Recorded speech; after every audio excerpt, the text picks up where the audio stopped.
দিচ্ছে আজান, নিশ্চয়ই আপনি নামাজের জন্য যাচ্ছেন। যাবেন না। নামাজ পড়ে লাভ কি? নামাজ পড়ে কোনো ফায়দা নাই। তার চেয়ে আপনি উল্টা পাল্টা ভাবে চলাফেরা করেন। বেটা তোর কোন দিক দিয়ে যে এমন হইলো?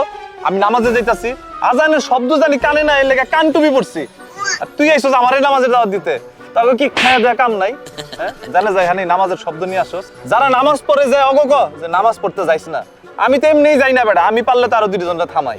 আল্লাহ রে, এ দেহে আমার চাইতে বড় ইবলিশ। আমি আজান শুনতে কানে আঙুল দিয়ে পায়ুপৃষ্ঠ থেকে পাদিতে পাদিতে জায়গা পরিবর্তন করি, আর এই দেহে আজান শুনে কান ঢেকা প্রকৃতি দেখতে দেখতে জায়গা পরিবর্তন করে। তোর নাম কি?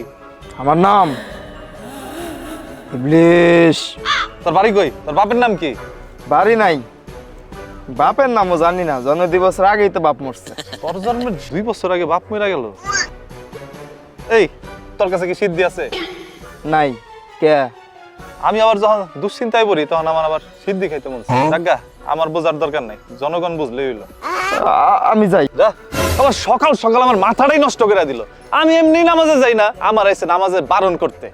আল্লাহ, আমার দাঁড়াই না দেহে আমি এটা ডাকছিলাম, ও চুল দাঁড়ায় না দেহা ও এসে ডিস্টার্ব করতে হয়। এই জীবন আমি আর রাখবো না। আজকে আমি এই গাছের সাথে ঝুলে নিজেকে শেষ করে দিব। নে, এটা দিয়ে কি করব? এটা দিয়ে কি করবি তুই বুঝতে পারছিস না? যেই জীবনে কোনো আনন্দ নাই, যেই জীবনে কোনো সুখ শান্তি নাই, যেই জীবনের কোনো উদ্দেশ্য নাই, সেই জীবন রেখে কি লাভ? আর সিদ্ধান্ত তো নিয়েই নিয়েছিস তুই এই জীবনে রাখবি না। সুতরাং গাছের নিচে দাঁড়িয়ে এই কথা বললে হবে? হবে না। এক কাজ কর, এই যে দড়িটা ধর, এই যে গাছটা দেখছিস, এই গাছের সাথে দড়িটা টানিয়ে ঝুলে পড়। নিমিষেই সব সমস্যার সমাধান হয়ে যাবে। আমার অনেক আশা ছিল। আমার একটা গার্লফ্রেন্ড গতকালকে মারা গেছে। ভেবেছিলাম বাঁচলে ওর সাথে বাঁচবো, মরলে ওর সাথে মরবো। ও তো আমাকে ছেড়ে আত্মহত্যা করে চলেই গিয়েছে। এখন আমি মরবো কার সাথে? তুই মরবি আমার সাথে। এখন তোরে আমি ঝুলামু, তুই মরবি, তারপরে তোরে দেখা, তারপর আমি মরবো। আরে ও গেলে কই? কিরে, তোরে নিয়ে মরতে চাইছি, তুই গেলি কই? দেখ, আমি মরবই না।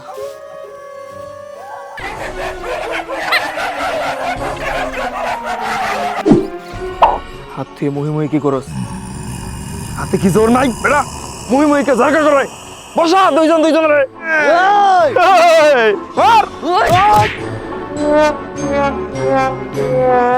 শালা এত চেষ্টা করলাম জীবনটা দুধ দিয়ে ধোয়া তুলসী পাতার মতো বানাবো, তুলসী পাতার মতো আর বানাইতে পারলাম না জীবনটারে।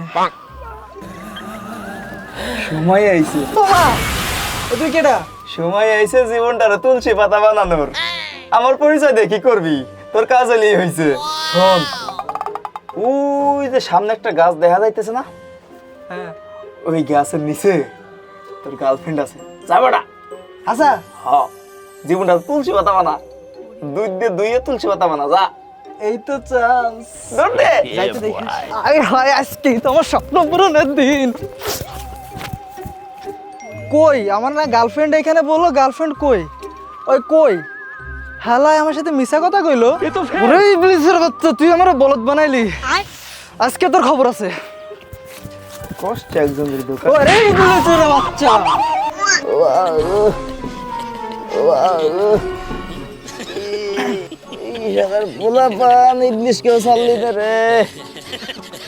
এই ভালোবাসা মানে তোর ওইটা বুঝোস?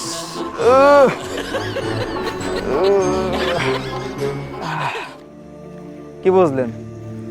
মানুষ তার নফসকে দুনিয়াবি খাবার খাওয়াতে খাওয়াতে তারা এমন পর্যায়ে চলে গিয়েছে, তাদের নতুন করে ধোঁকা দিতে আর ইবলিশের প্রয়োজন হয় না। মানুষ এখন নিজেই সবচাইতে বড় ইবলিশ। সুতরাং মানুষ যেদিন থেকে আবার সঠিক পথে চলতে পারবে, নিজেদের নফসকে নিজেদের নিয়ন্ত্রণে রাখতে পারবে, সেদিন থেকে আমার মতো ইবলিশ তাদেরকে আবারও ধোঁকা দিতে পারবে। তার আগে যতবারই ধোঁকা দিতে যাব, ততবারই আমি এরকম মারা খেয়ে যাব। যাই হোক, আজকের পর থেকে আমি আর কখনো এভাবে কাউকে ধোঁকা দেব না, যতক্ষণ না পর্যন্ত তারা আবার নিজেদেরকে সঠিকভাবে পরিচালিত করে। কারণ অলরেডি মানুষ বেপথে চলে গিয়েছে। সুতরাং আমার এখন আর দরকার নেই। আমি এই জায়গায় বসে সজ্ঞানে, সশরীরে, স্বমস্তিষ্কে আমি আমার ইবলিশ পথ থেকে অবসর গ্রহণ করতেছি। এই আজানের শব্দ কানে আইতেছে রে, আজানের শব্দ কানে আইতেছে। ওই ওই তুই কি করস? আজানের শব্দ কান দিয়ে ঢুকলো, তাড়াতাড়ি পলা রে ভাই, পলা। চল। আয় হায়, আমি দায়িত্ব ছাড়ার পরে মানুষের দায়িত্ব লই আলিছে আগে পরে কথা কয় দূর দে আজানের শব্দ আপনাদের কানে দূর বেটা তোর তো আসলে পৃথিবীতে থাকার কোনো যোগ্যতাই নাই আমরা হইলেই চলবো তোর না হইলেও চলবো তুই যা আমি সিংহাসনে ফিরে যাই। আজান